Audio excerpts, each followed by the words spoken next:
కొంపెల్ల మాధవీలత అనేటువంటి పేరు మనం ఈ మధ్య కాలంలో విపరీతంగా వింటున్నాం. హైదరాబాద్‌కి ఎంపీ టికెట్ ఇచ్చింది బీజేపీ పార్టీ. ఆమె అంతకుముందు బీజేపీ యొక్క లీడర్ కూడా కాదు. బీజేపీ పార్టీలో ఆమె అసలు ప్రాధాన్యత ఉన్నటువంటి అసలు బీజేపీ పార్టీ మెంబరే కాదు. ఆవిడకి ఇప్పుడు సడెన్‌గా ఆమెకి సోషల్ మీడియాలో వచ్చినటువంటి ప్రాచుర్యం కావచ్చు, హిందుత్వ వాదాన్ని ఆమె భుజాన వేసుకొని చేస్తున్నటువంటి పోరాటానికి మెచ్చి కావచ్చు. For n number of reasons ఆవిడకి ఆ ఎంపీ టికెట్‌ని ఇచ్చారు. అయితే ఈవిడికి ఎంపీ టికెట్ ఇచ్చి ఎంఐఎం అధినేత అయినటువంటి ఓవైసీ ఎదురకుండా ఆవిడ నిలబడి పోరాటం చేసేలాగా ఆయన మీద గెలిచేలాగా ఈవిడ్ని బీజేపీ చాలా సపోర్టింగ్ గా నిలబడుతుంది. మోడీ కూడా వెనకుండి చాలా సపోర్ట్ చేస్తున్నారు.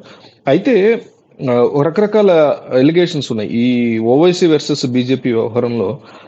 ఎంఐఎం అనేటువంటి పార్టీ బీజేపీకి బాగా తొత్తు అని వాళ్ళు ఫ్రెండ్స్ అని కావాలనే వాళ్ళిద్దరి మధ్య ఏదో ఇష్యూ ఉన్నట్టు క్రియేట్ చేస్తారని, కానీ బ్యాక్ ఎండ్ లో ఓవైసీని ఎంఐని సృష్టించిందే బీజేపీ అనే ఆరోపణలు చేసిన వాళ్ళు చాలా మంది ఉన్నారు. సో ఆ ఆరోపణలు పోగొట్టుకోవడం కోసం మాధవీలతని ఆయన ఎదురకుండా నిలబెట్టారు అనే ఆరోపణ కూడా గట్టిగా వినిపించినటువంటి సిచ్యువేషన్ మనకు ఉంటుంది. మీరు అబ్జర్వ్ చేస్తే ఎంఐఎం అనేటువంటి పార్టీ మనకి పాతబస్తీ లేదా మొత్తం ఈ హైదరాబాద్ లోని ఎంపీతో పాటు ఎక్కువగా ఈ 7 అసెంబ్లీ స్థానాలు గ్రేటర్ హైదరాబాద్ లో పోటీ చేస్తుంది. తెలంగాణ వ్యాప్తంగా ఇక్కడ పోటీ చేయదు, కానీ వేరే రాష్ట్రాల్లో 30-40 సీట్లు కూడా పోటీ చేస్తూ ఉంటుంది. అధికారంలో తెలంగాణ ఎవరు వస్తే కాంగ్రెస్, బీజేపీ వస్తే బీజేపీ, టీఆర్ఎస్ వస్తే టీఆర్ఎస్, వాళ్ళతో అంటకాగుతూ ఆ బెనిఫిట్స్ పొందేటువంటి పరంగా ఉంటుంది ఎంఐఎం పార్టీ ఎక్కువగా. ఎక్కడైనా అంతే. ఇప్పుడు కాంగ్రెస్ పార్టీ దేశవ్యాప్తంగా ఉన్న మైనారిటీల ఓటు బ్యాంకును ఉపయోగించుకుని రాజకీయాలు చేస్తూ ఉంటుంది. వాళ్ళ మతాన్ని, వాళ్ళ మతతత్వాన్ని రెచ్చగొడుతూ, బీజేపీ పార్టీ హిందూ తత్వాన్ని, హిందువుల మతాన్ని రెచ్చగొడుతూ వాళ్ళ మత ఫీలింగ్ ని క్యాష్ చేసుకుంటూ ఉంటుంది రెచ్చగొడుతూ.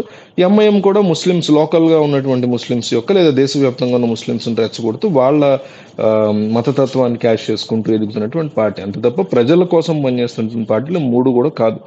సో ఎంఐఎం బీజేపీ ఒకటే అని ఎన్నో సంవత్సరాలుగా కొంతమంది చేస్తున్న ఆరోపణలు కాదు, మేము ఓవైసీకి వ్యతిరేకం, కావాలంటే చూడండి ఓవైసీ మీద ఎట్లాంటి క్యాండిడేట్ నిలబెట్టాము అని చూపించుకోవటం కోసం బీజేపీ పార్టీ మాధవీలతను పెట్టారు అనేటువంటి ఆరోపణలు కూడా తీవ్రంగా వినిపిస్తున్నాయి. సో ఈ 17 లోక్సభలో కూడా తెలంగాణలో ఉన్నటువంటి దాంట్లో చాలా మందికి బీఫామ్స్ ఇచ్చారు. ఒక 4గురికి ఆపారు. పెద్దపల్లిలో చేంజెస్ ఉన్నాయి, అది కాకుండా ఇంకొక మహబూబాబాద్ ఎక్కడో ఆపారు.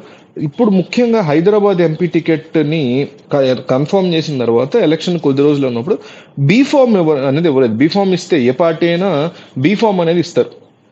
ఆ ఫామ్ తీసుకెళ్తేనే ఎలక్షన్ ఆఫీస్కి వెళ్ళినప్పుడు ఇదిగోండి నేను బలన పార్టీ తరఫున పోటీ చేస్తున్నాను, బీ ఫామ్ నా నామినేషన్ అనేసి చేసుకోవడానికి ఉంటుంది. లేదంటే ఇండిపెండెంట్ గా మాత్రమే వాళ్ళు పోటీ చేయడానికి యాక్సెప్ట్ చేస్తుంది ఎన్నికల సంఘం. మిగతా కండిషన్స్ అన్ని ఓకే అయిన తర్వాత వాళ్ళు ఏ పార్టీ అయినా బీఫామ్ ఇస్తే ఆ అధినేత పేరు, సంతకం, ఆ పార్టీకి సంబంధించిన ఇవన్నీ ఉంటాయి. వాటిని చూసి ఓకే ఈ పార్టీ తరఫున ఈ ఊళ్ళో ఈ క్యాండిడేట్ ఎంపీగా లేదా ఎమ్మెల్యేగా అనేసి నోట్ చేసుకుంటుంది election commission. That's how it works. Candidate ని అనౌన్స్ చేసినంత మాత్రం కాదు, లాస్ట్ కి బీఫామ్ అనేది ఇవ్వాలి.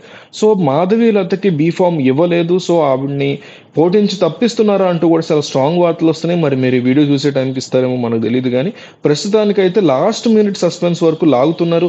విరించి హాస్పిటల్ మీద ఉన్నటువంటి అనేక రకాల ఆరోపణల వల్ల కూడా ఆమెను ఆపారు అనే మాటలు వినిపిస్తున్నాయి. అయితే కోవిడ్ టైంలో విరించి హాస్పిటల్లో విపరీతమైన బిల్స్ వేశారని, ప్రజలను మోసం చేశారని అనేక ఆరోపణలు ఉన్నాయి.